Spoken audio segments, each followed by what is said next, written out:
प्यारे बच्चों, ऐसे प्रॉब्लम देखो, डरना नहीं, बहुत आसान प्रॉब्लम है ये, बच्चे बच्चे भी कर सकते हैं।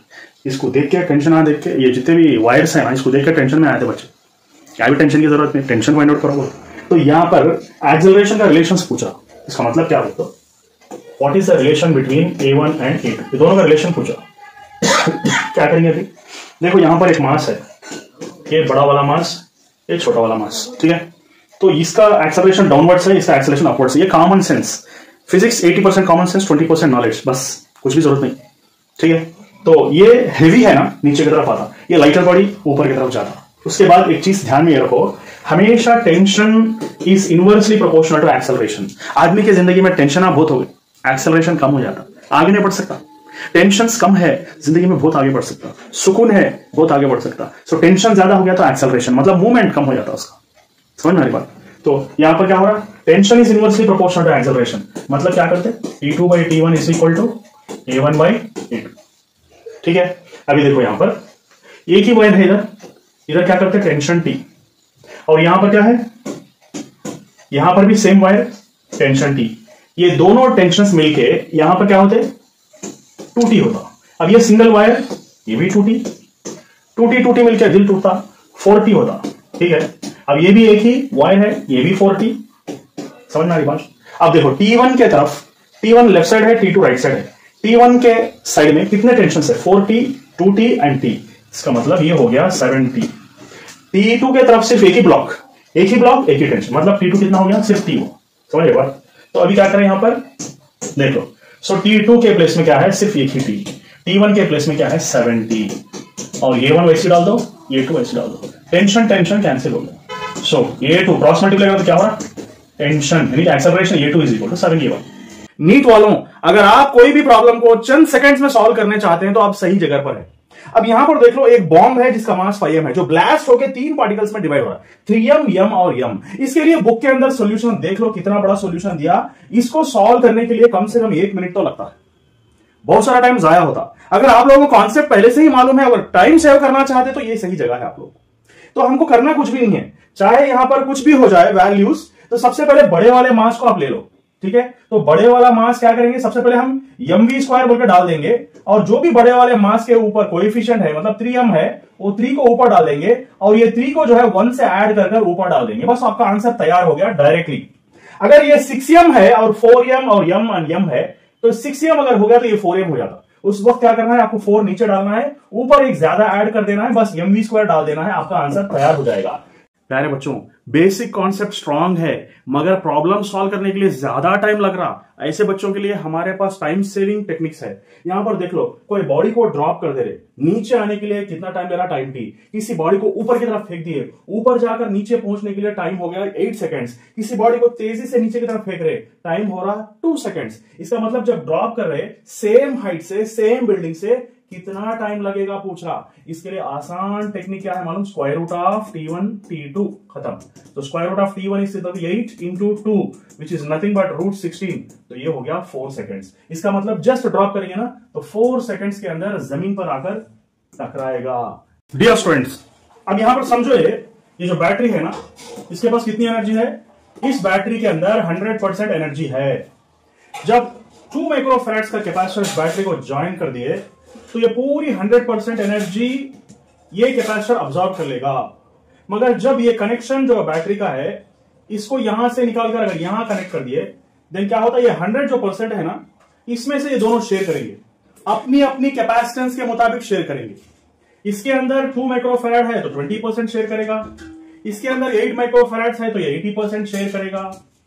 तो फिर क्यों करना ये सब करने की जरूरत नहीं। आप चाहे तो इस फॉर्मूला को यूज करके भी प्रॉब्लम सॉल्व कर सकते, मगर क्यों अपने को टाइम वेस्ट करना है, समझे आप। बच्चों, आ जाओ, हम बगैर किरचॉफ्स लॉ के इस प्रॉब्लम को सॉल्व करके बताएंगे।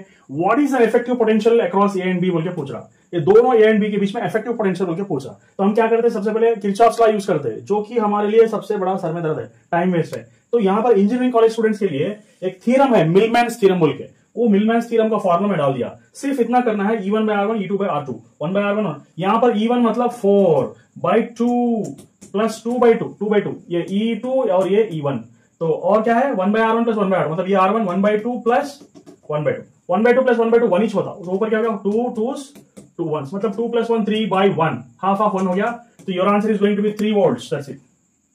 मेरे प्यारे बच्चों यहां पर देख लीजिए आप प्रॉब्लम कैसा है। यहां पर v is equal to square root of 500 plus 24x है। इसको जनरली इंटीग्रेशन और डिफरेंशिएशन यूज करके करते प्रॉब्लम को, मगर नीट वालों के लिए हमने एक आसान तरीका इसके लिए निकाला है, जिसमें आप लोगों को इंटीग्रेशन के प्रॉब्लम्स को भी बगैर इंटीग्रेशन के किस तरह सॉल्व कर सकते हैं मैं आपको समझाऊंगा। अभी देखो v square is equal to इस तरह लिख सकते हैं ना, तो v square is equal to u square plus 2ax लिख सकते हैं, जैसे कि इक्वेशंस ऑफ मोशन की तरह। अब यहां पर 2a के प्लेस में क्या है देख लो आप लोग, 2a के प्लेस में है 24, तो ये क्या हो गया 24/2, इसका मतलब 12 मीटर पर सेकंड स्क्वायर। इस तरह हम आसानी से इस तरह के प्रॉब्लम को सॉल्व। प्यारे बच्चों स्क्रॉल मत करो, नीट वालों जेईई मेंस वालों आपके लिए बेहतरीन शॉर्टकट लाया हूं। यहां पर देखो ये 3/4 ऑफ ए सर्किल है, कंप्लीट सर्किल का बायोट-सेवर्ट लॉ के अंदर एप्लीकेशन क्या है, μ0I/2r, किसका कंप्लीट सर्किल का। यहां पर क्या है 3/4 ऑफ ए सर्किल है, बस 3/4 से मल्टीप्लाई कर दो, तुम्हारा आंसर तैयार हो गया। सो 3 μ0I/8r इसका आंसर है। नीट वालों स्क्रॉल मत करो, इतना आसान तरीका समझाऊंगा कि दिल खुश हो जाएगा। अभी देखो यहां पर इस तरह के मूविंग चार्जेस एंड मैग्नेटिज्म के प्रॉब्लम को किस तरह सॉल्व करें, इतना आसान तरीका बताऊंगा। सबसे पहले आप देख लो, एक अगर कंप्लीट सर्किल है तो उसका मैग्नेटिक इंडक्शन क्या रहता है कंप्लीट सर्किल का, it is nothing but μ0I/2r है ना कंप्लीट सर्किल का, मगर यहां पर क्या है आधे सर्किल है ना, ओनली 50% सर्किल है। तो फर्स्ट फॉर एग्जाम्पल ये 1 है ना, B1 आधा सर्किल का कितना हो रहा μ0I/2r, इसका आधा है ना, इसका आधा मतलब हाफ, इसका आंसर क्या होता μ0I/4r हो रहा। सो अंदर वाले सर्किट का 4r1 ये हो गया B1 और μ0I/4r2, ठीक है। तो ये अंदर वाले सर्किट का और बाहर वाले सर्किट का, ये दोनों पार्ट्स का मैग्नेटिक इंडक्शन 0 है, क्योंकि ये यानी कि सेंटर से एग्जैक्टली ऑपोजिट है, तो इसकी वजह से कोई मैग्नेटिक इंडक्शन नहीं। तो ये वाला क्लॉकवाइज में है, ये वाला एंटी क्लॉकवाइज में है। अब सोचना ये है कि कौन सा बड़ा है, जिसका रेडियस छोटा उसका मैग्नेटिक इंडक्शन बड़ा, क्योंकि magnetic induction is inversely proportional to radius. ये R1 छोटा है तो B1 ज्यादा है, सो B1 is greater than B2।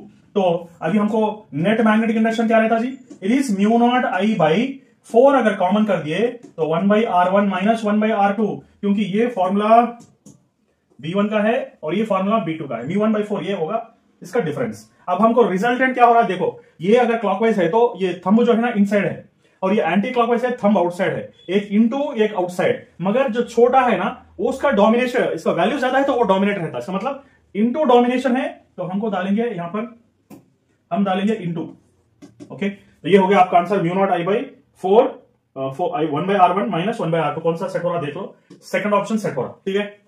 अरे क्या कर रहे हैं आप लोग, इस प्रॉब्लम को कंजर्वेशन ऑफ एनर्जी का फॉर्मूला यूज करके करेंगे ना तो पूरा वक्त खा जाएगा, बॉटनी जुआलॉजी केमिस्ट्री सत्यानाश हो जाएगा पूरा वक्त। इसको आसानी से निपटा दो। जब कभी भी कोई सैटेलाइट जो है ना 3R हाइट से लेकर 5R हाइट तक लेके जा रहे, सैटेलाइट को 3R से 5R तक जब आप ऊपर की तरफ लेके जा रहे, what is the work done बोल के पूछ रहा, ग्रेविटेशन के अंदर what is the work done बोल के पूछ रहा। बस एक सिंपल हैक मैं बताता हूं।